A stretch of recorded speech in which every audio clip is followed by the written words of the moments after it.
El problema C de la final nacional de Prográmame 2021 se llamaba el precio de la gasolina y los jueces lo categorizaban como un problema de algoritmia o de LIS que tendrá sentido dentro de un momento.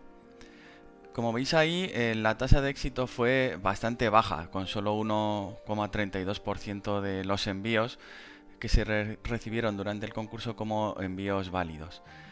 Fue el segundo con menor tasa, el primero con menor tasa de éxito fue uno que directamente no fue resuelto, entonces tuvo una tasa de éxito del 0% porque sí que recibió algunos envíos. Este, ya digo, fue el segundo con más fracaso y desde el lado de los jueces lo interpretamos como que este problema de hecho no fue bien medido por los equipos.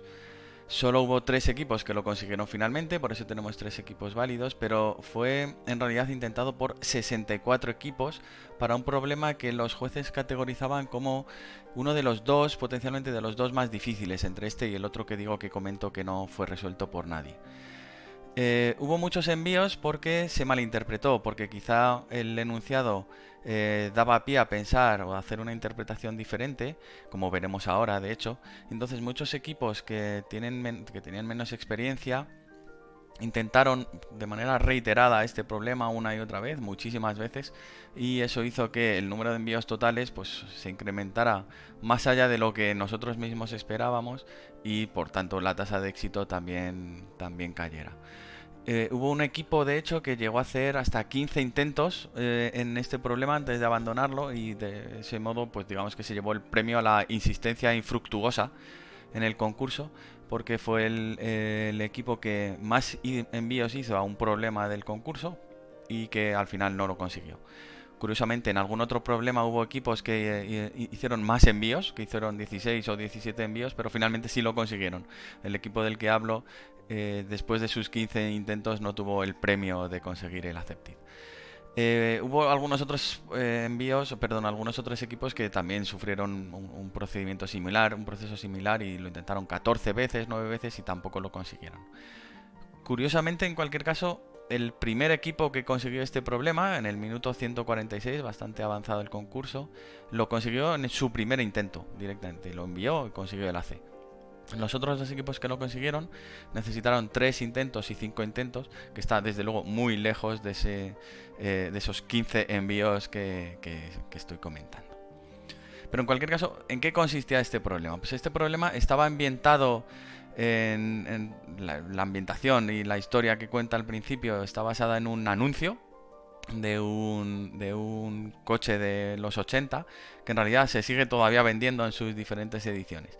La ambientación lo que nos contaba es que el protagonista, Luis sin suerte, pues pasa una serie de procesos en su vida poco afortunados y se compra un coche o tiene un coche y siempre que echa gasolina el precio que ve es más caro que la última vez.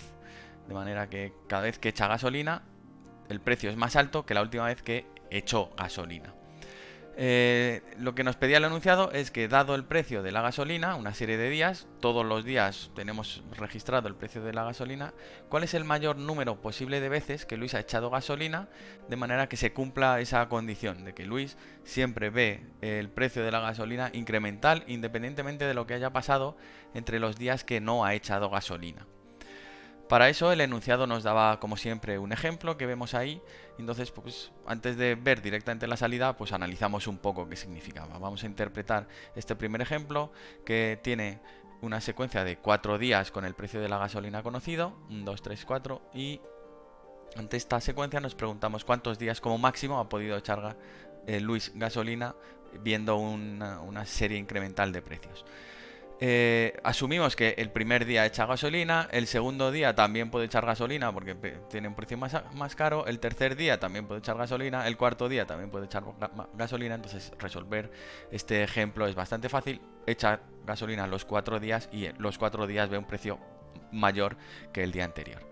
El segundo ejemplo También podemos pensar que echa gasolina el primer día. El segundo día, como el precio es mayor, pues asumimos que también echará gasolina.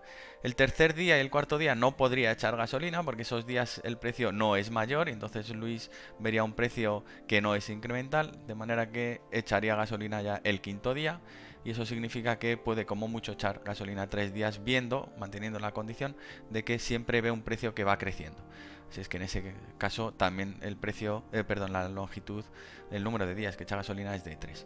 Fijaos que aquí podría, en lugar de echar gasolina el segundo día, podría echar gasolina el tercer día y el resultado sería el mismo, echaría gasolina 3 días. El enunciado nos preguntaba el máximo número de días que echaba gasolina, no qué días concretamente. Así es que esta situación nos da un poco igual porque el resultado es 3 en ambos casos. El siguiente ejemplo, que es un poco más largo, con 6 días, asumimos que Luis echa gasolina el primer día a precio de 2 unidades, el segundo día también puede echar gasolina porque incrementa el precio, el tercer día no, el cuarto día sí porque el precio es más alto, el quinto día también echa gasolina porque también el precio es más alto y por tanto el último día ya no podría porque el precio ha bajado y por tanto en este caso el resultado intuitivamente parece también que es 4 como en el primero. Fijaos que de nuevo aquí, en lugar de echar gasolina a precio de 8, podría haber dejado pasar ese día y haber echado gasolina el último a precio de 6. El resultado habría sido el mismo, habría echado gasolina 4 días, cada uno de ellos con un precio mayor que el anterior en el que echó gasolina. Y ya vamos al último. Si asumimos que Luis echa gasolina el primer día a precio de 8, no puede echar gasolina a precio de 1, ni a precio de 3, ni a precio de 2, porque eso vería un descenso en el precio y con su pesimismo y mala suerte no podría ser. Entonces la única opción que le queda es que si echó gasolina el primer día a precio de 8, solo puede echar gasolina a precio de 9 y eso significa que echaría gasolina solamente 2 días. Pero si fijamos en lo que ponía el ejemplo nos dice que 3, que la respuesta para este último caso era 3 y la razón de esto es que hemos asumido erróneamente que Luis echa gasolina el primer día, pero si en lugar de echar el primer día se lo salta y echa el segundo día, entonces podría echar gasolina el segundo día, el tercer día a precio de 3 y el último día a precio de 9 y vemos ahí una serie de 3 días en los que el precio va subiendo y por tanto la respuesta es efectivamente 3. Como pasaba antes, en lugar de echar gasolina el tercer día a precio de 3, podría echar gasolina a precio de 2, pero da lo mismo. Al fin y al cabo echa gasolina 3 días como máximo, viendo un precio que va subiendo continuamente. Aunque los días en los que no echa gasolina el precio puede fluctuar de maneras arbitrarias. ¿Qué significa esto? Este último ejemplo. Este último ejemplo lo que pone de manifiesto es que Luis no tiene necesariamente que echar gasolina el primer día o el último. No, esto no es una condición que tenemos que tener en la cabeza. Y que de hecho puede generar malinterpretaciones si se asume que se tiene que echar siempre gasolina el primer día o el último día. El proceso que hemos ido viendo de cómo se resolvía para sacar el 4-3-4-3, de hecho, es un poco falso, o sea que puede llevar a confusión, porque como veremos ahora, hay algunos casos en los que este análisis de pues hecho este día, hecho el día siguiente y demás, puede llevarnos a resultados incorrectos, ¿vale? Como anticipaba en la primera parte de la presentación, al inicio, este problema fue malinterpretado por dos razones principalmente. Y la primera supuso que de los 167 envíos que fueron run answer, porque en realidad hubo muchos envíos, pero algunos fueron RTE o TLE o compilation error directamente, de todos los envíos incorrectos hubo 167 que fueron run answer. Bueno, pues de esos 167, 101, nada más y nada menos, más de la mitad de los run answer, 44 equipos en concreto sufrieron un error de interpretación, el mismo error de interpretación. Y es que interpretaban que lo que tenía que hacer, lo que hacía Luis era echar gasolina si el día inmediatamente anterior de la secuencia el precio había sido más barato. No desde el punto de vista de Luis. O sea, Luis a lo mejor el día anterior no había echado gasolina. Entonces, ellos interpretaban que daba igual que Luis echara o no gasolina. Si el precio de la gasolina el día previo era más barato, entonces Luis echaba gasolina.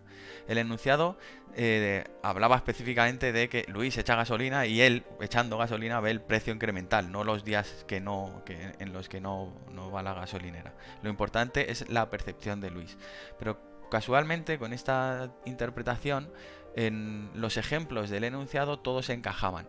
Fijaos en concreto que para el último caso, por ejemplo, para el último caso de prueba en el que el primer día el precio era 8, con esta interpretación que comento, que estaba mal, relacionado en relación al enunciado, Luis echaría gasolina el primer día a precio de 8, el segundo día no podría echar gasolina porque el día inmediatamente anterior tiene un precio mayor, y aquí viene el error venía en que el tercer día a precio de 3, estos equipos, los 101 envíos, decía que Luis echaba gasolina porque el anterior había bajado, vamos, el precio era inferior. Pero es que el anterior Luis no había echado gasolina, este precio Luis no lo veía. Si Luis echaba gasolina el tercer día a precio 3 y el anterior había sido a precio 8, en realidad la secuencia que él veía era un decremento en el precio de la gasolina de 8 a 3. De manera que este 1 no era el que había que tener en cuenta. Si os fijáis, con esta interpretación se echaría gasolina al precio de 8, luego a precio de 3 y luego a precio de 9, porque también es más alto que el inmediatamente anterior del 2, pero es que este día tampoco había echado gasolina, ¿vale? Entonces, esa interpretación, en este caso de prueba, casualmente la respuesta era 3, pero era una interpretación incorrecta que, aunque pasaran los ejemplos, luego los casos exhaustivos que utiliza el juez no se superaban y se sufría wrong answer. La otra interpretación que hicieron también 12 equipos, de hecho, que supusieron 17 envíos también incorrectos, era que utilizaban una estrategia voraz. Una estrategia voraz es en realidad la que hemos estado describiendo cuando analizábamos los ejemplos. Y es, yo asumo que echo gasolina un día y el primer día que puedo volver a echar gasolina echo y no me replanteo otra cosa, ¿vale? Una estrategia voraz lo que hace precisamente es no replantearse las decisiones. Entonces, en este contexto, una estrategia voraz significa que en cuanto se encuentra un día a un precio que es mayor al último en el que Luis echó gasolina, la echa. Y aquí os pongo un ejemplo en el que esto de hecho no funciona. Con este modelo, con esta interpretación, lo que hacían estos equipos, de estos 17 envíos, de 12 equipos con 17 envíos, era, asumían que el primer día siempre Luis echaba gasolina a precio de 2, y al ver el siguiente precio de 10, de manera voraz y sin replantearse que a lo mejor este día podría ser mala idea echar gasolina, ellos asumían que se echaba gasolina directamente a precio de 10. Entonces, los días siguientes ya no se podía echar gasolina, porque aquí sí hacían bien la interpretación de lo que hay que preocuparse es de la percepción de Luis, y como el último día había echado gasolina a precio de 10, a precio de 3 y a precio de 4 ya no echaban. Entonces, en este caso de prueba, estos equipos respondían que el número de días que Luis echaba gasolina era de 2, pero lo decían incorrectamente, porque fijaos que si Luis echa gasolina a precio de 2 el primer día, el segundo día a precio de 10 no echa, luego puede echar gasolina a precio de 3 y a precio de 4, y eso significa que podría echar gasolina 3 días y ver cada vez un precio mayor. Entonces, esta estrategia voraz de elegir el día, seleccionar el día para echar gasolina en cuanto el precio es mayor de la última vez que echaste, no funciona en este caso, ¿vale? ¿Y esto en qué se resume? Se resume que lo que nos están pidiendo formalmente es la longitud de la subsecuencia incremental más larga. Esto es la forma en la que se resume, digamos, el enunciado de este problema. Esto tiene un nombre en inglés, las siglas en inglés son LIS, como os pongo ahí, y de hecho en el resto de la presentación es posible que aparezca LIS o que mismamente diga LIS de manera reiterada, ¿vale? Con la idea de la subsecuencia incremental más larga. Buscar la subsecuencia incremental más larga, la list de un array, de una lista, resulta ser un problema clásico en competición competitiva, en programación competitiva. Lo que tenemos es una lista de números y esos números se pueden coger salteados, pero sin cambiar el orden, y nos piden que digamos cuál es el máximo número de cantidad de números que podemos coger, de manera que siempre sean incrementales en el orden en el que vienen en la entrada, tal cual. No basta mirar los números adyacentes, como hemos visto en el caso de la solución voraz que decía que algunos equipos intentaron y que no serviría, que no funciona. Esa solución no sirve. No podemos hacer un único recorrido del array y mirarlo en la posición anterior o la posición siguiente o cosas así y saber la longitud de la subsecuencia incremental más larga. Que esa solución lineal no entre de una sola pasada, no funcione, porque el método voraz no funciona, nos da una indicación de que hay que buscar una solución que sea más cara, que tenga más de un bucle, digamos, ¿vale? Así hablando rápidamente a nivel de complejidad. Y una pista que daba el enunciado para los equipos que están más acostumbrados a la programación competitiva es que el límite era muy pequeño. Como máximo había 1000 días en la entrada, y 1000 días es una cifra para una entrada, para un array de los concursos de programación relativamente pequeña. Si nos dan un vector que tiene tamaño 1000, seguramente la solución lineal entrará, la solución que utiliza un único for entrará, pero también entrarán las soluciones que sean cuadráticas seguramente. Entonces, que en este problema el enunciado nos diera un límite tan bajo, pues en realidad puede ser una indicación de que va a entrar una solución cuadrática, y si va a entrar una solución cuadrática, a lo mejor es que se necesita una solución cuadrática y la lineal no entra, ¿vale? Entonces eso puede ser una indicación de la dificultad del problema que muchos equipos no supieron ver. Esto resulta que se puede resolver de bastantes formas. Hay muchas maneras de resolverlo, y aquí comentaré pues, principalmente dos, y luego al final una última rápidamente os haré una indicación adicional.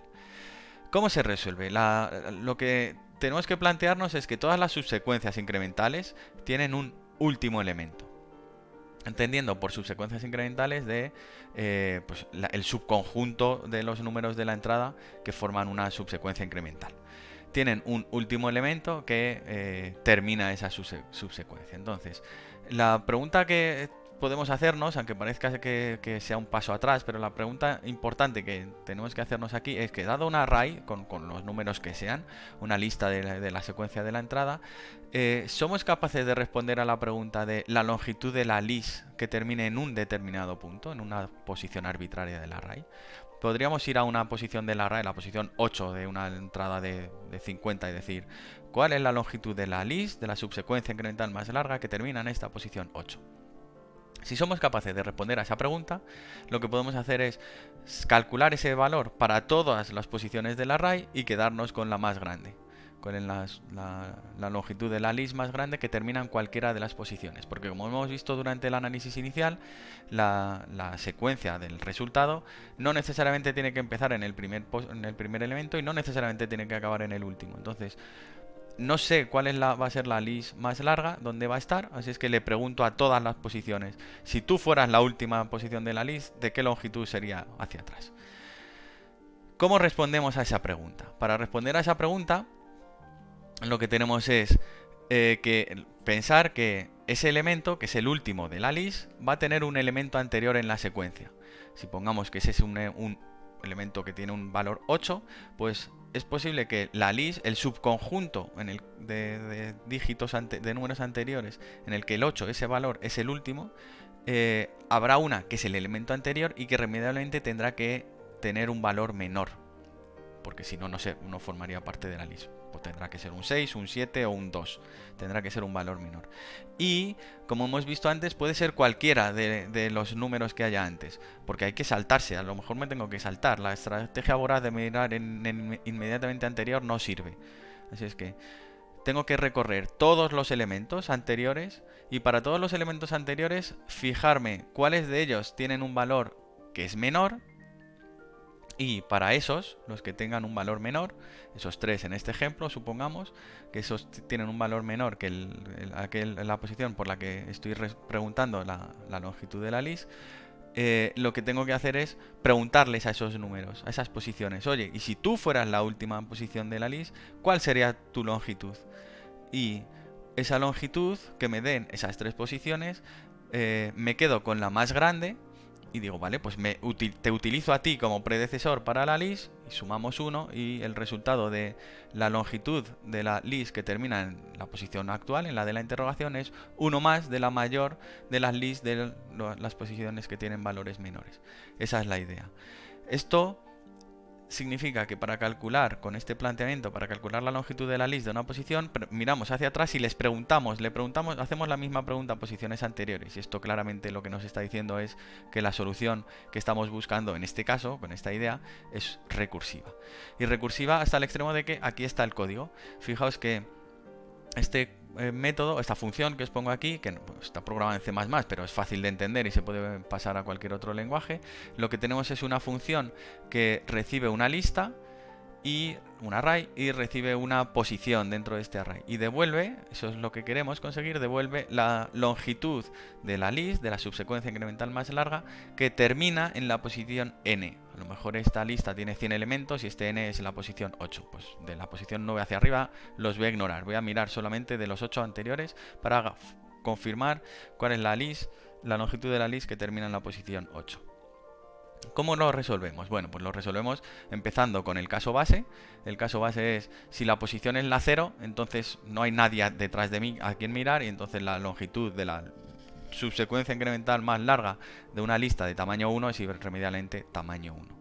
Y si no, entramos en la parte recursiva, que es esta zona de aquí. Y lo que hacemos es, como decía, recorrer todas las posiciones anteriores desde la 0 hasta la n-1, por eso está el menor, y para todas esas posiciones, si esa posición tiene un valor menor en la entrada, entonces puede ser un predecesor para la lista, la subsecuencia incremental más larga, ¿vale? Para la list. Así es que si los valores que tienen una posición menor, lo que hacemos es llamar recursivamente. Aquí está la recursión, longitud list.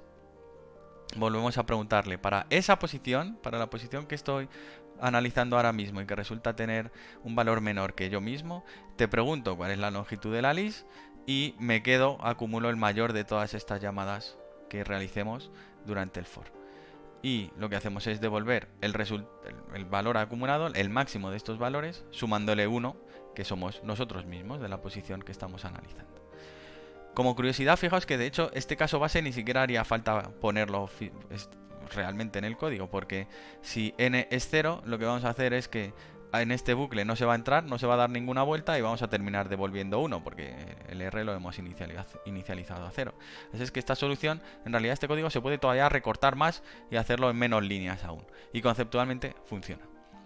¿Cuál es el problema que tiene esta solución? El problema que tiene esta solución recursiva es que con casos grandes, y grandes tampoco es que sea una barbaridad, a lo mejor con longitudes de la lista de 15 o de 20 ya no entraría en tiempo porque hay mucho solapamiento.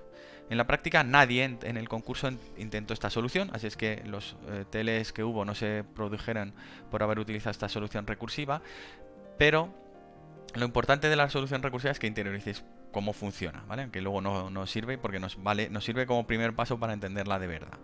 Esto de que tiene mucho solapamiento, ¿qué significa? Supongamos que tenemos una lista de 4 posiciones, de la entrada de 4 elementos y queremos calcular la longitud de su list. Aquí en realidad no estoy siguiendo el nombre del método que poníamos, de la función que poníamos antes. Aquí lo que quiero decir es, queremos calcular con este list 4, queremos calcular la longitud de la list de una lista de tamaño 4, ¿vale?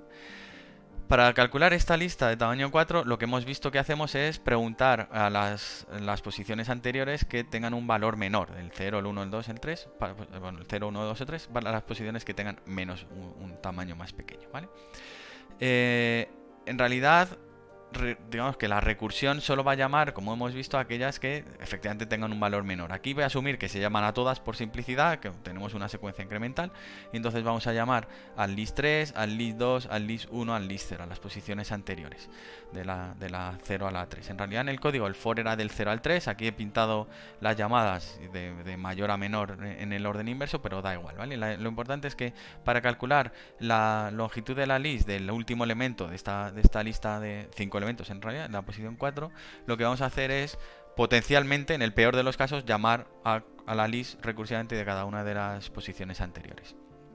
Pero esto no se puede ejecutar aquí directamente, porque en realidad el list 3 que tenemos aquí es una llamada recursiva. Así es que para poder ejecutar list 2, list 1, list 0, antes hay que resolver el list 3.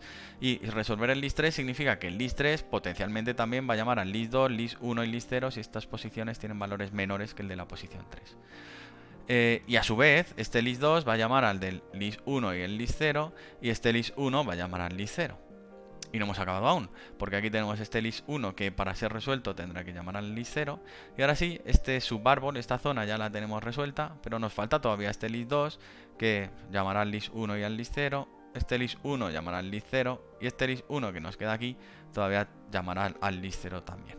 Entonces fijaos que al final tenemos un montón de llamadas recursivas y de hecho es que están muy repetidas porque este subárbol, list 2 con list 1, list 0, list 0, está aquí, por ejemplo, está aquí repetido.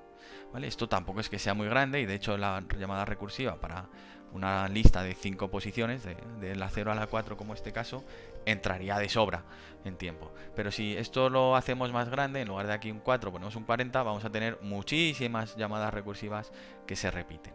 Y esto es lo que no puede ser porque es una solución exponencial que no entraría en tiempo. ¿Cómo se evita esta explosión de llamadas recursivas? Pues en realidad fijaos que estamos llamando al list 0 un montón de veces, al list 1 un montón de veces, al list 2 estamos llamándolo 2 veces y así. Entonces, ¿cuál sería la idea de fondo? Pues en lugar de llamar recursivamente todas las veces, si ya he calculado el list 2 por aquí, pues aquí no vuelvas a llamar. Acuérdate de cuál era el valor, lo conservas y lo devuelves directamente y te evitas todo este subárbol de llamadas otra vez. Esa es la idea de fondo. En condiciones normales, en lugar de hacerlo así, recordando el resultado de las llamadas, lo que se suele hacer es, en lugar de hacer el procesamiento de arriba abajo, se hace de abajo arriba, recordando las longitudes de las lists para las posiciones anteriores. Entonces, en lugar de empezar en list 4 e ir llamando hacia abajo, lo que hacemos es empezar en list 0 recordando las cosas y cuando llegamos al list 4 ya tenemos calculadas las anteriores. Esa es la idea. Lo vemos con un ejemplo de uno de los samples que venían en el enunciado.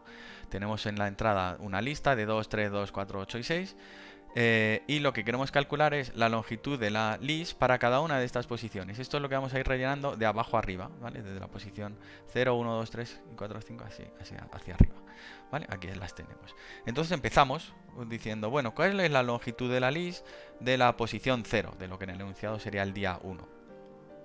Pues la recursión era el caso base, no tenemos nadie hacia atrás, así es que la longitud de la secuencia incremental más larga que solo tiene en cuenta la primera posición irremediablemente es 1. Este caso es fácil. El siguiente, para la posición 1, donde tenemos aquí un precio de 3, lo que hemos visto es que lo que tenemos que hacer es mirar en las posiciones anteriores. Y de todas estas posiciones anteriores, mirar cuáles tienen un valor que es mayor que el valor de la posición 1. Y para todas aquellas, plantearnos qué pasaría si las cogiéramos a ellas como predecesor. Entonces, aquí resulta que solo tenemos una posición que es menor que nuestro 3. Su list es tamaño 1 y entonces nos quedamos con ella y la longitud de la list que termina en la posición 1 es 2 y estaría formada por la subsecuencia 2, 3. Vamos al siguiente paso, al siguiente número, la posición 2, cuyo precio de la gasolina en el enunciado era un 2, y lo que hacemos de nuevo es volver a mirar hacia atrás. De todos los anteriores, ¿cuáles tienen un valor menor que el 2? Y que nos servirían como predecesor en la list. Resulta que no hay ninguno. Así es que como no hay ninguno, no hay nadie a quien preguntar, y este caso también es fácil. La longitud de la list que termina en 2 irremediablemente es solo 1, porque está formada solo por este 2, no podemos coger ninguno de los anteriores. Venga, el siguiente, el 3. La posición 3, volvemos a hacer lo mismo. ¿Cuáles son los elementos anteriores que tienen un valor menor que este 4? Resultan ser todos, y entonces eso significa que todos podrían ser el predecesor de la list. Podríamos tener una list que fuera este 2 y luego el 4, podría ser este 2, 3 y luego el 4, o podría ser este 2 y luego el 4. Todas esas son las lists que tenemos. Nos quedamos con la más larga, y la más larga, ¿qué longitud tiene? Pues tiene la longitud de el mayor de estos valores anteriores más 1. Ese es el valor de la list. Entonces tenemos aquí la suma de 1 y le plantamos el 3. Efectivamente, aquí lo tenemos. Vamos al siguiente, el del 8. Tenemos que con en la posición 4 tenemos el precio 8 y volvemos a hacer lo mismo. Miramos en todos los anteriores. Miramos en todos los anteriores y analizamos cuáles tienen un valor un valor menor que este 8. Resultan ser todos otra vez. Podríamos tener una list que fuera viéndola al revés de este 8, luego detrás este 4, detrás este 3 y detrás este 2, o este 8 y este 2 y ya nadie más, este 8 y 3 y 2, o este 8 y 2. ¿Cuál es la longitud de la list que termina en este 8? de la más larga? Pues es buscar la más larga de los valores y sumarle uno de nuevo. En este caso es el 3, le sumamos 1 y tenemos el 4. Y en el último caso es lo mismo, pues tenemos el 6, miramos en todos los anteriores hacia atrás, nos quedamos con aquellos que sean mayores, ahora no nos sirve este 8, pero todos los demás sí, nos quedamos con el mayor de longitud lis, le sumamos 1 y tenemos aquí nuestro 4. Y con esto tenemos el cálculo de todos los valores para todas las posiciones y nos quedamos con el mayor, que resulta haber un empate, pero como da igual, pues nos quedaríamos con el 4 y ya está. Esta es la idea de la solución. Esto al final se resuelve con un par de fors y en lo que tenemos que hacer es pues ir recorriendo de abajo a arriba y para cada una de las posiciones recorrer los anteriores, un poco siguiendo básicamente esta idea. La solución, por tanto, es cuadrática. Para una lista de tamaño n se necesita del orden de n al cuadrado comparaciones, comparar elementos de la posición de entrada. Con el límite de 1000 elementos tenemos margen suficiente, como comentaba al principio, y por tanto esta solución entraría bien en tiempo. Hay una solución de menor complejidad, que era la tercera que comentaba en un momento anterior, en la que no me voy a entretener en explicar. Hace menos comparaciones. Esa menor comparación no se nota en casos pequeños. El tiempo de ejecución con la solución cuadrática que he explicado y la solución esta imaginativa que que tiene una menor complejidad, va a dar más o menos los mismos. Si tenemos casos más grandes de pongamos 10.000 o 20.000, pues ya sí va a haber una ligera diferencia en tiempo de ejecución, va a ser un poco más rápida la versión con este segundo algoritmo que la versión con el cuadrático. Y si los casos son enormes, a partir de 100.000 o incluso menos, 50.000 o una cosa así, ya sí que puede que sea imprescindible utilizar la versión más eficiente porque la cuadrática va a llevar demasiado tiempo. De esto, ¿qué conclusión sacamos los jueces? Porque las soluciones que fueron correctas, que se enviaron correctamente, fueron las cuadráticas. La recursiva ya digo que no la mandó nadie. Nosotros esperábamos recibir algún TLE, encontrar algún TLE de gente que intentara la recursiva.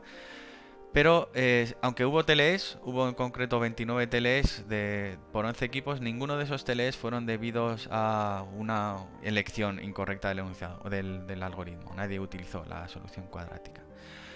El análisis que hicimos durante el concurso de los TLEs que ocurrieron, en realidad pusieron de manifiesto otra vez que este problema estaba siendo intentado por equipos con poca experiencia. Porque vimos en este problema, que para nosotros tenía una complejidad alta y era de los más difíciles de la edición, vimos envíos que estaban teniendo fallos, digamos, de principiante. Y eso ocurrió con los envíos que eran TLEs y con los envíos que eran RTs, que también comentaré ahora. Entre los TLEs hubo algún equipo que comprobaba los límites de la entrada. Los límites de la entrada que dice el enunciado, la entrada será menor o igual que 1000 elementos. Si el enunciado dice que es menor o igual que 1000, entonces es menor o igual que 1000, no hay que preocuparse de nada más. Ya está, no hay que comprobarlo. Hay algunos equipos que no tienen experiencia y que se ponen a comprobarlo y pierden un poco el tiempo, porque si resulta que la condición no se cumple, entonces ¿qué hay que hacer? Pues no sabes qué hacer porque el enunciado no te lo dice. Y es que esa caso de la condición no se cumple no va a ocurrir nunca. ¿Qué le pasaba a este equipo? A este grupo lo que le pasaba es que hacía la comprobación y si la condición no se cumplía, por cómo estaba programado, entraba en un bucle infinito. Y el problema estaba en que la condición la comprobaba mal, porque en lugar de comprobar que los días eran mayor que 0, había al menos un día, y menor o igual que 1000, porque el límite era hasta 1000, comprobaban menor que 1000. Entonces, en los casos en los que el juez probaba con 1000 días, la solución entraba en un bucle infinito y al entrar en un bucle infinito el veredicto era TLE.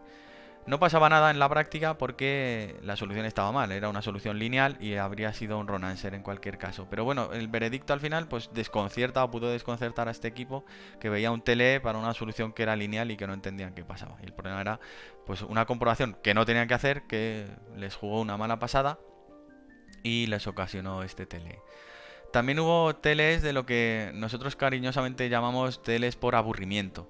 Y eran TLEs por soluciones que hacían trabajo inútil o que estaban programadas de manera muy ineficiente y que el juez terminaba aburriéndose independientemente de la complejidad. Eran envíos que de hecho eran lineales, que en condiciones normales habrían entrado, pero eran lineales muy ineficientes. Esto ocurría principalmente porque utilizaban integer, los objetos estaban programados en Java. En lugar de utilizar ints, utilizaban integers o con ArrayList para utilizar tipos genéricos. Al utilizar tipos genéricos, para guardar un entero hay que guardar un objeto en lugar de un int directamente como tipo básico, y guardar un objeto significa que para operar con él hay que andar haciendo el boxing, el unboxing, y que además cada vez que se cambia hay que hacer un objeto nuevo. Entonces, al final, manipular un un ArrayList o una lista genérica en Java con enteros, si vas a operar con ellos estás sufriendo una sobrecarga en tiempo bastante grande por el mero hecho de no trabajar directamente con el tipo básico. Entonces hubo varios envíos que utilizaban este tipo de contenedores y sufrían teles, por lo que nosotros, ya digo, en el equipo de jueces llamamos teles por aburrimiento. Y ya para terminar, también hubo envíos que fueron runtime error, que explotaban en ejecución, en concreto 26 envíos de 12 equipos distintos, y vuelve a pasar lo mismo. Eran envíos que ocasionaban RTS, pero por fallos que eran también muy de principiante. En particular hubo varios que recreaban el escáner, hacían new scanner y lo asociaban al system-in varias veces durante la ejecución, y eso, aunque pueda funcionar en la práctica cuando se prueba en teclado, luego en el juez no funciona porque en el juez no se prueba con el teclado y el mecanismo de pruebas hace que la recreación del escáner ocasione básicamente RTs porque se consume la entrada incorrectamente. Y también hubo bastantes envíos que se equivocaban en la forma de leer la entrada. La entrada tenía por cada caso de prueba 2 líneas, una primera línea con el número de días, con la longitud de la lista, de la secuencia que se daba después, y una segunda línea con esa lista, con los números uno detrás de otro. Estos equipos lo que hacían era leer la longitud de la lista y luego leían la siguiente línea siempre, independientemente de la longitud. ¿Qué ocurría? Que cuando se leía el 0 que marca el fin, después de ese 0 no hay ninguna línea más como en la entrada. Entonces ellos insistían en intentar leer la siguiente línea y les explotaba la ejecución en Java al no haber nada más. Esto de hecho les fallaba con el ejemplo. Si hubieran probado con el ejemplo les habría fallado. Lo que pasa es que claro, pues hay que terminar la entrada y es un poco más complicado de probar, y no fueron conscientes de este RTE, pero en el juez les fallaba directamente el sample al faltar esa línea directamente. De nuevo, la lectura que hacemos es que este problema se malinterpretó, que es lo que estaba comentando antes, y se llenó con un montón de envíos inválidos. Y la lección que hay que coger es que si un equipo está intentando un problema una y otra vez y ve una columna de rojos en ese problema, pues a lo mejor este problema está fuera de tu alcance o está fuera del alcance del equipo medio, digamos, del concurso. Entonces, planteaos, si veis una columna de rojos, que a lo mejor este problema está fuera de vuestro alcance de alguna forma, o que podéis resolver problemas que son más fáciles y aprovechar el tiempo para ir consiguiendo ACs y luego dejar este para el final por si llegáis a su solución. Es verdad que, claro, ver una lista de rojos también puede levantar suspicacias y que los equipos piensen que el problema es que hay un problema con el problema, valga la redundancia. Que no es que ellos se estén equivocando, sino que hay un error en los casos de prueba y el problema está mal planteado. Durante el concurso recibimos unas cuantas aclaraciones y un poco tuvimos la percepción de que había sensación de que el problema estaba mal. Nosotros escribíamos y contestábamos diciendo lee el enunciado porque es que se está malinterpretando. Nosotros veíamos que se estaba malinterpretando y entonces animábamos a los equipos a leer el enunciado. Pero aún así seguía habiendo intentos reiterados y digamos que no se leyó bien básicamente la dificultad de este problema. Así es que esa es un poco la lección a aprender de lo que ocurrió con el precio de la gasolina en este concurso. Con estas pistas ya de la explicación, espero que ahora ya sí lo sepáis resolver. El código del algoritmo Hemos visto el recursivo que se nos sirve, pero bueno, con la idea pues lo podréis programar, y si no, pues ya teniendo el puntero de cómo se llama lo que se está buscando en concreto en inglés, pues seguro que podéis encontrar implementaciones en internet en diferentes lenguajes. Así es que, como siempre, os animamos a que lo intentéis. Hemos colgado el problema ya en Acepta el reto, dejamos en la descripción el puntero, y os animamos, ya digo, a que lo intentéis y consigáis un buen tiempo.